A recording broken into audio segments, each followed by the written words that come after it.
Welcome to Democracy Now!, democracynow.org, the War and Peace Report. I'm Amy Goodman.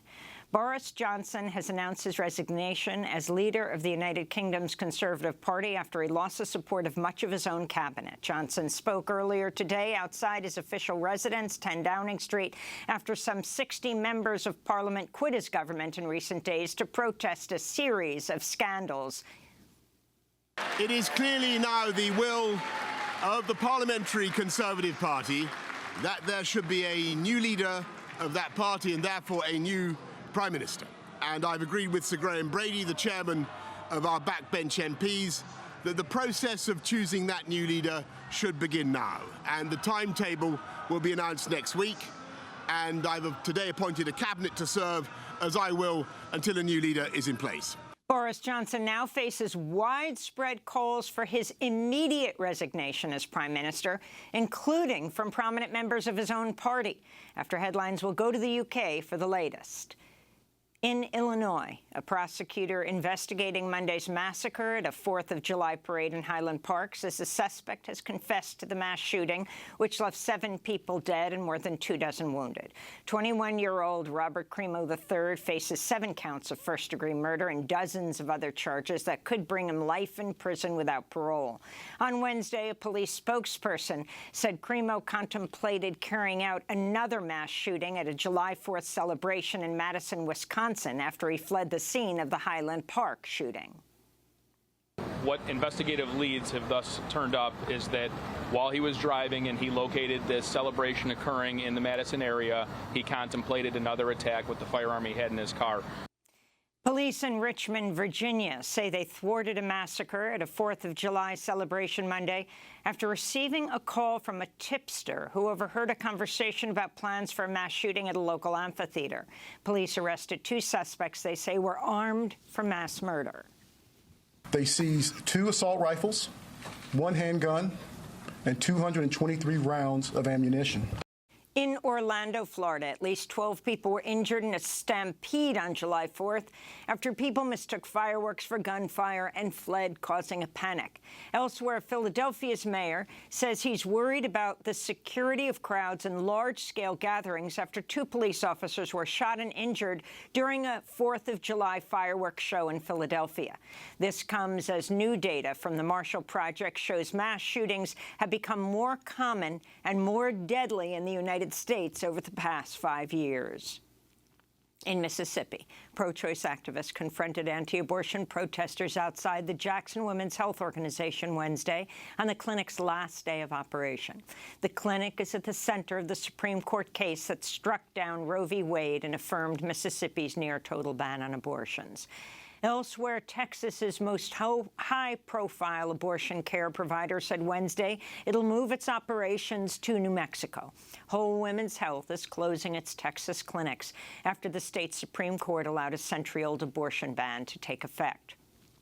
Meanwhile, Rolling Stone magazine reports a prominent Capitol Hill evangelical leader was caught on a hot mic boasting she prayed with sitting Supreme Court justices. The disclosure by anti-abortion activist Peggy Nienaber suggests a major conflict of interest with the court. Her ministry's umbrella organization, Liberty Counsel, filed an amicus brief in the landmark case Dobbs v. Jackson Women's Health, which overturned 50 years of Supreme Court precedent on abortion rights.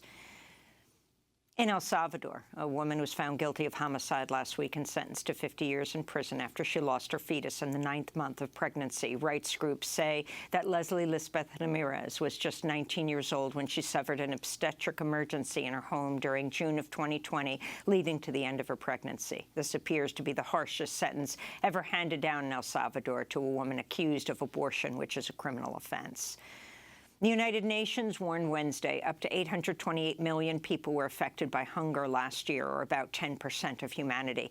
That figure represents an increase from soaring levels of hunger and malnutrition seen in 2020.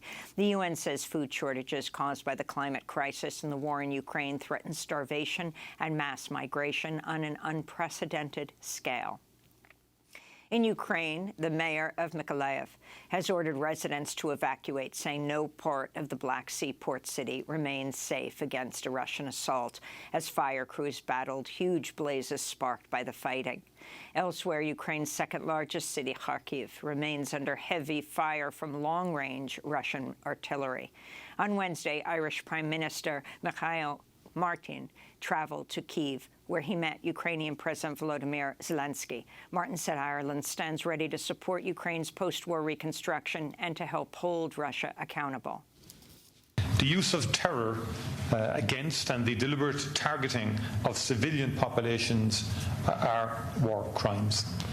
Those responsible, those carrying out these actions and those directing them will be held fully accountable, and there will be no hiding places. In response, former Russian President Dmitry Medvedev warned the U.S. and its allies could face nuclear retaliation if they pursue an international tribunal to investigate Russian war crimes committed in Ukraine. Medvedev wrote on social media, quote, "The idea of punishing a country that is one of the largest nuclear potentials is absurd and potentially poses a threat to the existence of humanity." Russian Foreign Minister Sergei Lavrov has arrived in Bali, Indonesia, for a meeting of G20 foreign ministers. Lavrov is expected to discuss the war in Ukraine with several top diplomats, though the Biden administration has ruled out any meeting with Secretary of State Tony Blinken. The White House says President Biden and Vice President Harris have both spoken to the wife of WNBA star Britney Griner, who faces up to 10 years in a Russian prison after she was arrested in Moscow's airport last February on having cannabis oil in her luggage.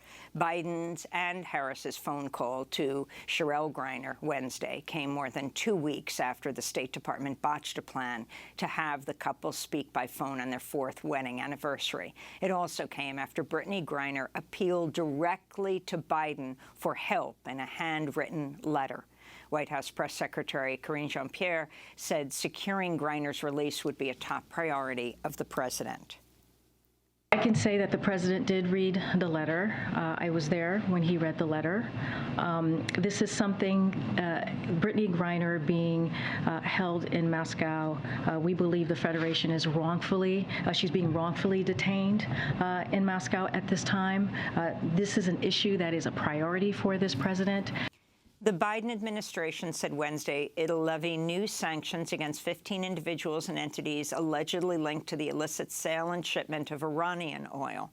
The Treasury Department cited a 2018 executive order by then Donald Trump as the basis for the penalties. That's despite President Biden's criticism of Trump's maximum pressure policy against Iran during the 2020 presidential campaign.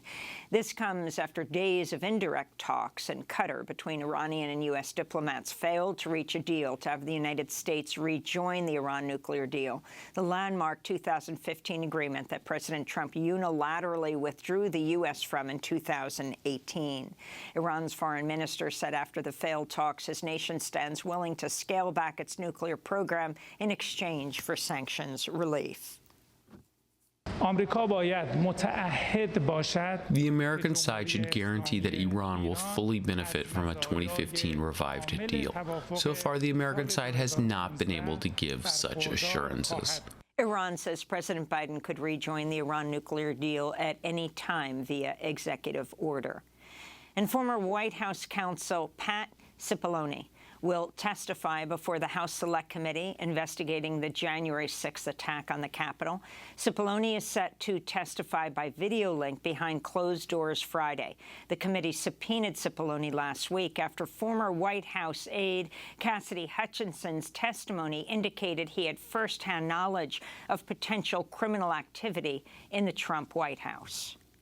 Mr. Cipolloni said something to the effect of, "Please make sure we don't go up to the Capitol, Cassidy. Keep in touch with me. We're going to get charged with every crime imaginable if we make that movement happen." The committee plans to ask Pat Cipolloni about Trump's efforts to subvert the election, a scheme to submit fake electoral ballots, Trump's attempts to replace Justice Department leadership, including the Attorney General, and attempts to directly interfere with Congress's activities on January 6, 2021. And those are some of the headlines. This is Democracy Now!, democracynow.org, The War and Peace Report. I'm Amy Goodman with Democracy Now! Co-host Nermeen Sheikh. Hi, Nermeen. Across the country and around the world.